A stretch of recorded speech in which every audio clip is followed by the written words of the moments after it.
Assalamualaikum warahmatullahi wabarakatuh.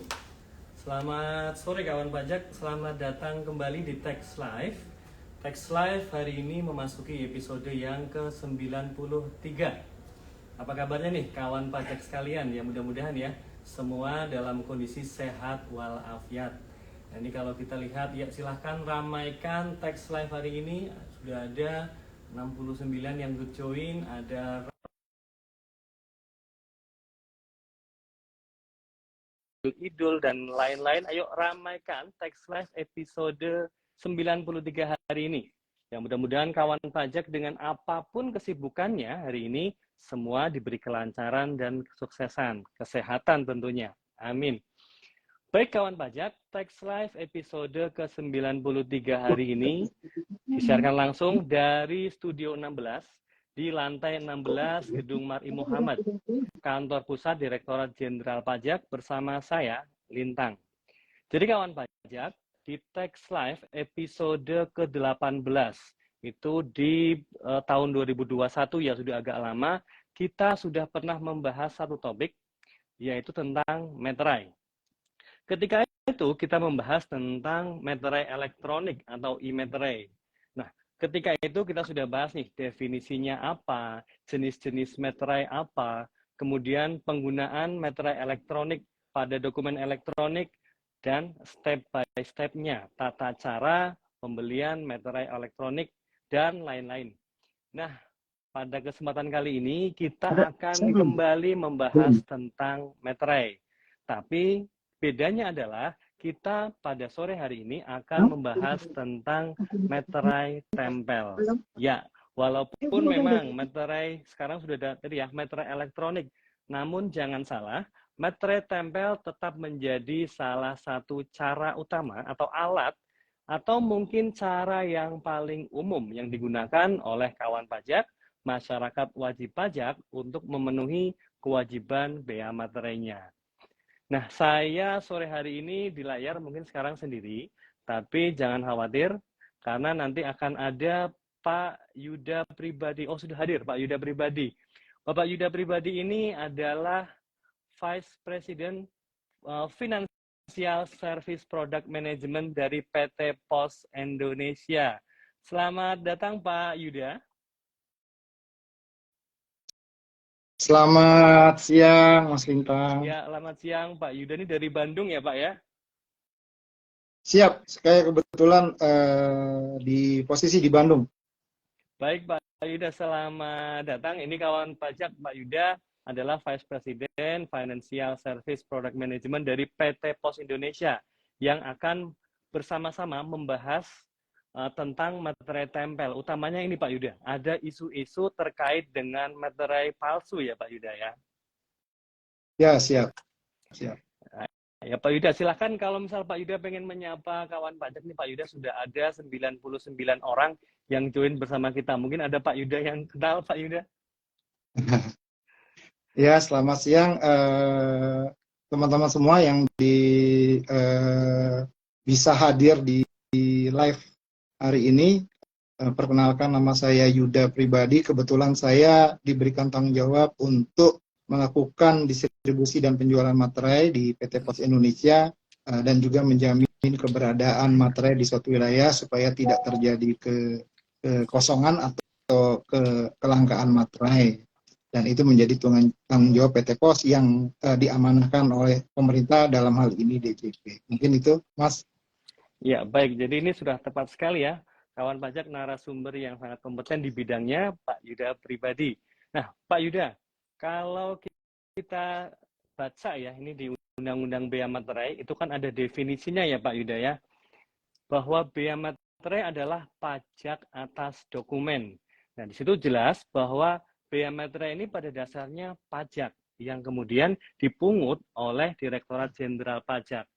Namun Pak Yuda dan kawan pajak tidak bisa dipungkiri juga nih, bahwa ketika bicara materai, maka lebih banyak masyarakat umum ini mengasosiasikannya materai ini dengan kantor pos, dengan PT Pos Indonesia dibandingkan dengan Direktorat Jenderal Pajak. Ini karena ada suatu keterkaitan yang kuat nih Pak Yuda.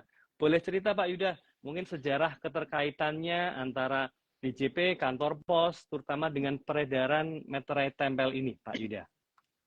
Oke, terima kasih Mas Bintang. Jadi itu diawali di tahun 1985 ya. Jadi artinya memang ada Undang-Undang Nomor 13 terkait biaya materai. Dan memang kebetulan saat itu pos diberikan hak prerogatif untuk bekerja sama dengan DJP khususnya untuk pendistribusian dan pemateraian. Sehingga kami secara prinsipnya mendistribusikan ke seluruh kantor pos yang ada di seluruh Indonesia dan juga menjaga atau menstabilkan bahwa di suatu daerah itu materai dapat dengan mudah ditemukan oleh pengguna atau publik yang membutuhkan materai tersebut. Dan karena memang sudah dari tahun 1985 sampai dengan saat ini, jadi memang kalau orang ingin mencari materai dari awal itu sudah terkait bahwa itu adalah di pos.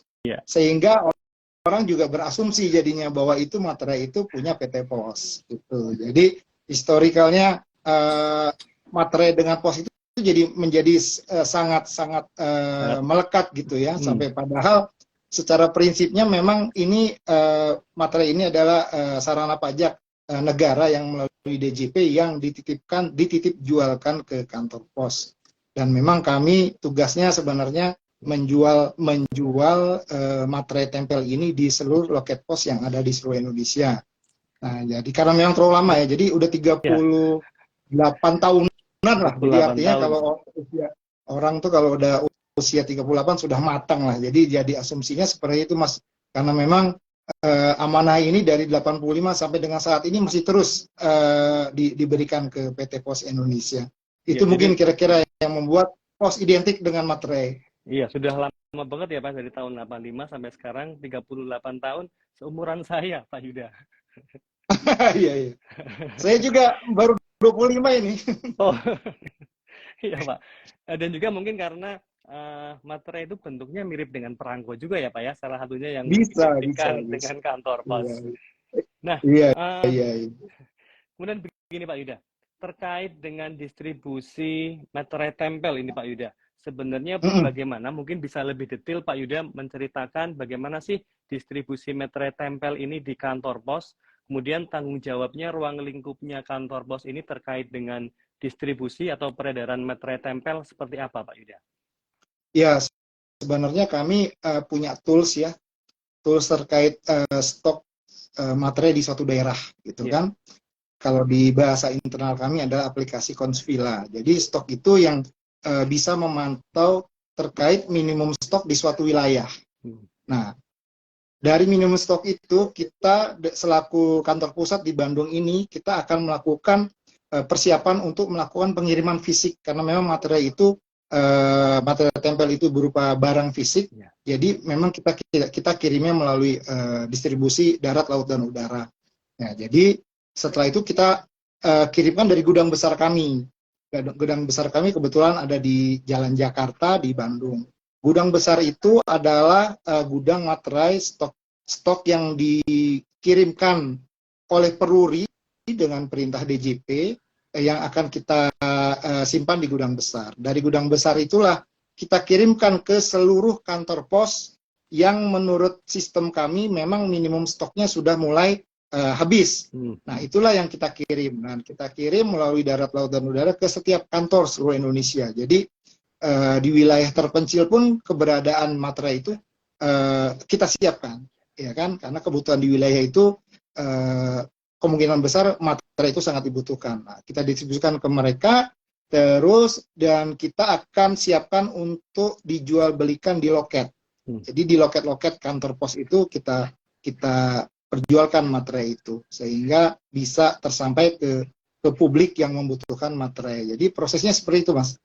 Ya, baik, berarti stoknya aman hingga ke pelosok Indonesia ya Pak Yuda ya? Iya, dijamin aman karena kita mengawasinya sekarang dengan safety stock system kita.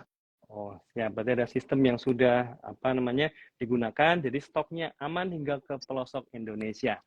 Nah, Pak Yuda, terkait distribusi ini kan tadi ya, distribusinya ada proses yang harus dilalui. Tantangannya apa Pak Yuda terkait dengan distribusi materai tempel ini oleh kantor pos? Utamanya tadi, bahwa sekarang kan ada juga terkait dengan materai palsu ini tantangannya seperti apa Pak Yuda? Iya, kalau tantangan sih sebenarnya karena ini pengiriman distribusi ya, mungkin tantangannya kalau di wilayah yang terpencil itu Mas ya. Jadi artinya memang kadang-kadang estimasi yang kita harapkan ke penyampaian barang terhadap wilayah itu mungkin bisa SLA-nya terganggu. Tapi pada prinsipnya kita akan maksimalkan itu. Dan memang kenapa safety stock itu dibutuhkan? Karena kalau keterbatasan materai di suatu wilayah itu minim, itu akan kemungkinan ada tanda kutip penjualan materai-materai yang palsu yang akan mengisi kekosongan stok materai asli di wilayah itu. Jadi memang jaminan kita ini supaya semua di wilayah Indonesia ini materainya terpenuhi, supaya meminimalisasi penjualan materai palsu di wilayah tersebut. Karena kalau memang nggak ada, akhirnya masyarakat secara tahu atau tidak tahu dia tetap membutuhkan itu dan memang materainya ada dia beli. Ya padahal dia tidak tahu bahwa materai itu bukan materai asli, karena memang materai asli yang ada itu adalah materai yang didistribusikan langsung oleh PT Pos Indonesia. Jadi untuk meminimalisasi itu, memang stok itu harus kita jaga terus supaya tidak ada kesenjangan atau kekurangan stok di wilayah tersebut. Iya. Baik. Ya, ngomong-ngomong tentang materai palsu ya Pak Yuda ya. Kalau saya baca juga, kita baca di Undang-Undang Bea Materai, ini kan sebenarnya ada ancaman sanksi pidananya ya. Kawan pajak ini juga penting untuk diketahui nih kawan pajak, bahwa ada ancaman sanksi pidana. Pertama, apabila ada orang yang memalsukan atau meniru materai. Ini mereka ada ancaman pidana penjaranya paling lama 7 tahun. Dan pidana denda paling banyak 500 juta rupiah. Ini bagi mereka yang memalsukan atau meniru materai. Ini ada di Undang-Undang Bea Materai. Dan tidak berhenti di situ, kawan pajak, bahwa mereka yang menggunakan, memakai materai palsu, itu pun ada ancaman sanksinya. Sanksi pidananya sama, yaitu bisa dipidana, ancaman pidana penjara paling lama 7 tahun, dan pidana denda paling banyak 500 juta rupiah. Jadi sama antara pemalsu dan juga pemakainya. Yang memakai, menjual, menawarkan, menyerahkan, bahkan mempunyai persediaan materai palsu, tadi ancaman pidananya sama. Satu lagi, ini mungkin yang bisa jadi iseng mungkin ya, menggunakan materai yang sudah terpakai, terus kemudian dengan sengaja menghilangkan tandanya, menghilangkan cirinya, memakainya atau jualnya, dan seterusnya, ini juga ada ancaman sanksinya kawan pajak. Ini saya bacakan di undang-undang, yaitu pidana penjara paling lama 3 tahun atau pidana denda paling banyak 200 juta. Jadi sebenarnya ini sanksinya sebenarnya cukup berat juga ya Pak Yuda ya, termasuk juga bahwa ingat materai ini kan digunakan salah satunya yang menjadi objek materai adalah dokumen yang dipergunakan sebagai alat bukti di persidangan. Jadi ini juga sangat penting bahwa harus tetap menggunakan materai yang asli. Nah ini bagaimana Pak Yuda? Suasana atau kondisi di lapangan sebenarnya lebih detail peredaran materai palsu ini kantor pos ikut memantau atau bagaimana Pak Yuda? Oke, terkait peredaran materai palsu, pada prinsipnya kami juga sebagai pelaku penjual materai, kita juga melakukan pengamatan lah. Jadi karena memang pos tidak bisa bertindak aktif ya, jadi kami melakukan pengamatan dan kami bekerja sama dengan DJP menginformasikan bila ada informasi terkait peredaran atau penjualan materai palsu. Sebenarnya banyak yang kalau kita lihat di marketplace gitu kan, itu secara kasat mata kita sudah bisa melihat bahwa ini adalah yang dijual materai palsu atau tidak. Makanya pos selalu bekerja sama aktif dengan teman-teman DJP untuk koordinasi seperti itu, dan juga kita mencoba ikut masuk ke dalam terutama di penjualan marketplace ya, karena memang untuk saat ini kami sedang berkoordinasi dengan marketplace untuk supaya kantor pos ada di sana. Karena memang kalau ternyata tidak ada, nanti menjadi alasan pula bahwa saya mau beli di marketplace tapi pos nggak ada, akhirnya saya mau beli yang ini, mau beli yang itu. Nah itu Itu yang membuat dari pengamatan kami, dan ternyata pos harus ada di sana, nah kami sedang melakukan administrasi supaya keberadaan negara dalam hal ini kantor pos di marketplace itu ada. Sehingga pada saat publik khususnya pelanggan ini ingin membeli, tidak menjadi alasan bahwa kami tidak menemukan penjual resmi dalam hal ini pos ada di sana. Jadi tidak menjadi alasan, karena keberadaan kita akan ada di sana, silakan memilih. Dan mungkin tadi kita juga akan melakukan juga propaganda terkait informasi tadi, bahwa kalau melakukan hal-hal yang melanggar aturan ada pasal-pasal yang harus atau yang akan dikenakan. Dan juga mereka juga harus tahu, ya tadi yang Mas bilang, kalau pada saat kita melakukan menggunakan materai palsu, padahal transaksi bisnis itu berlaku, itu bisa jadi cacat hukum. Akhirnya yang dirugikan ya publik itu sendiri.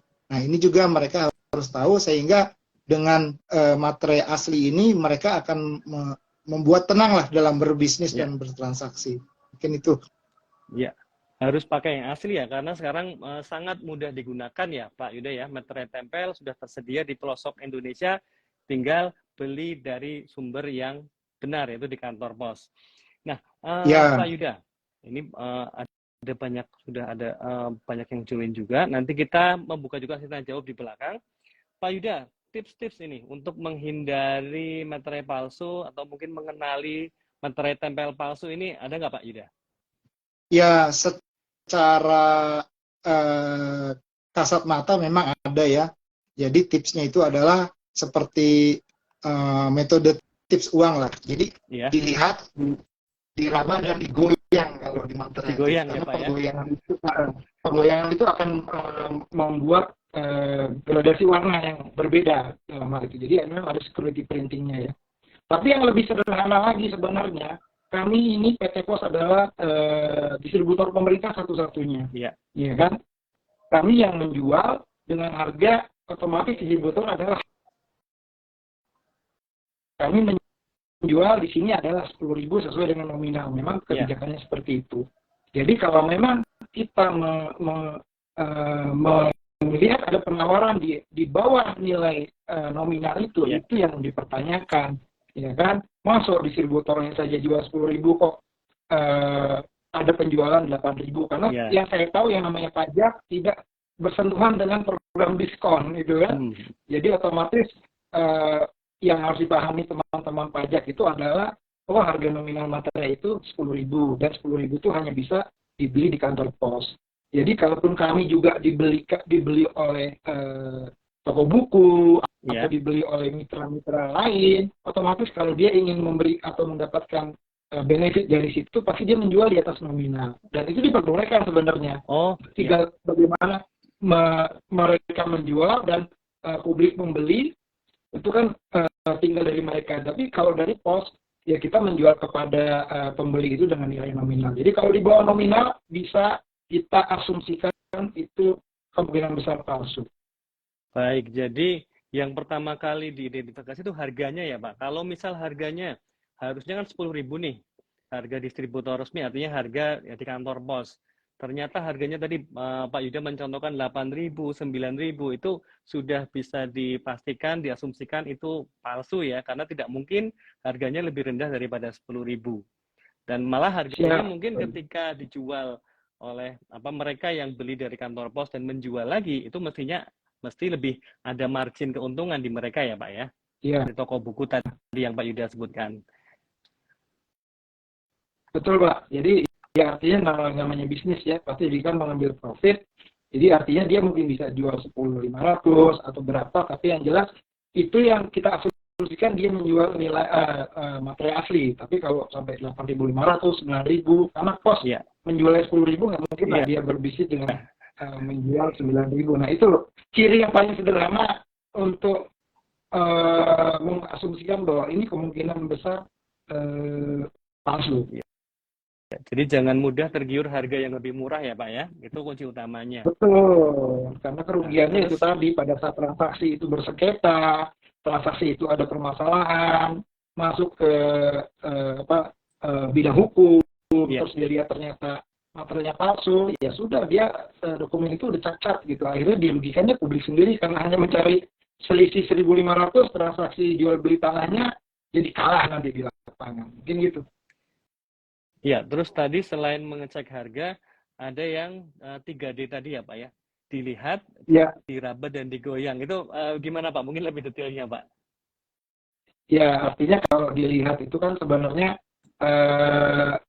dalam hal ini DJP juga kan sudah memilih digital cetak printing, security printing yang sudah clear otomatis ya. Jadi artinya memang dalam hal ini kan perlu dan hasilnya saya pastikan itu baik dan rapih gitu. Kalau kita lihat yang palsu itu kadang-kadang korporasinya aja itu sudah terlihat tidak simetris gitu kan. Jadi sebenarnya teman-teman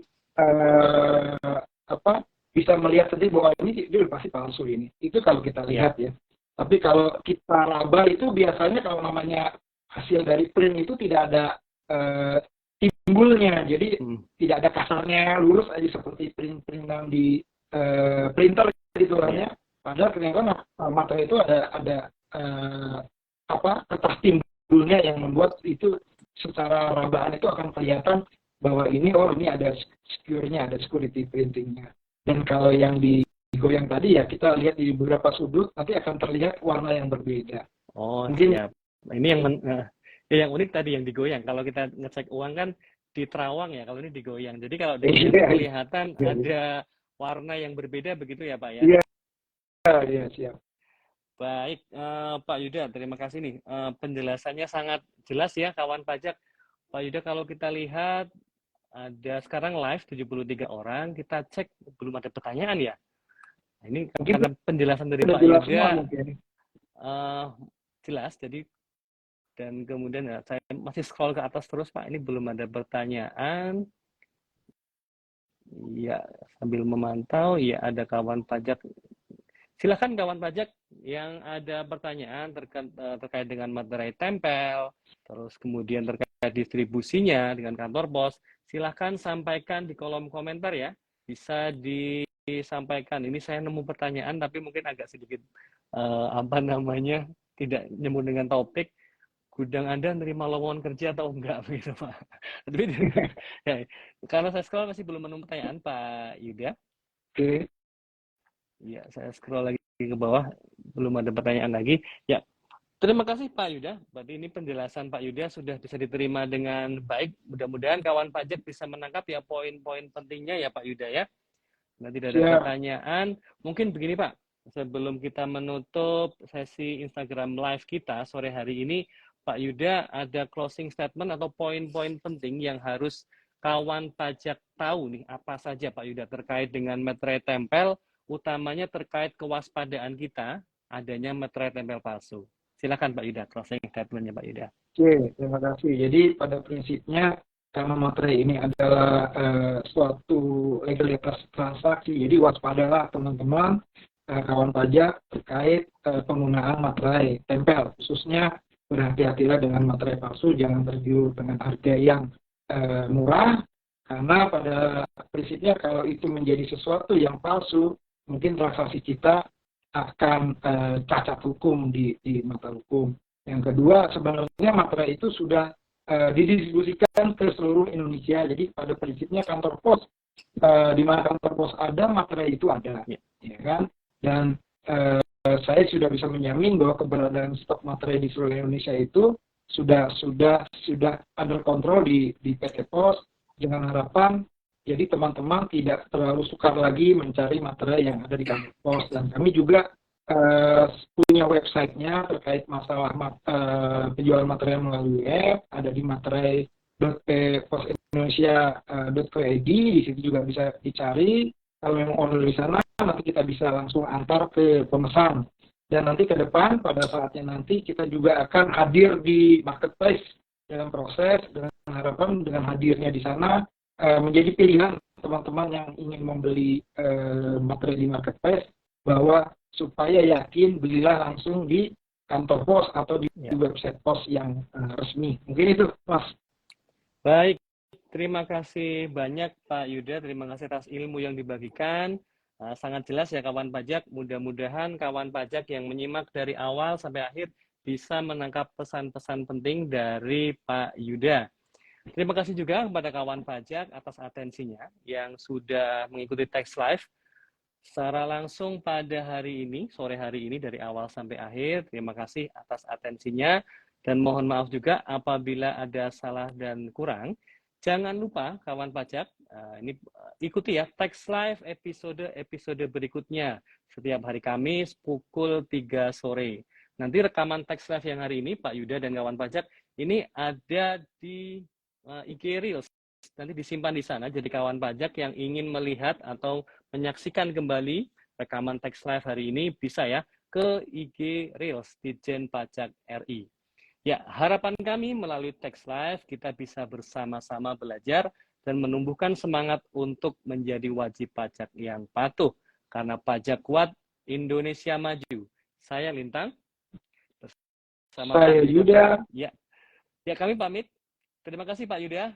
Salam sehat Sama-sama, Mas. untuk semuanya. Assalamualaikum warahmatullahi wabarakatuh. Waalaikumsalam warahmatullahi wabarakatuh.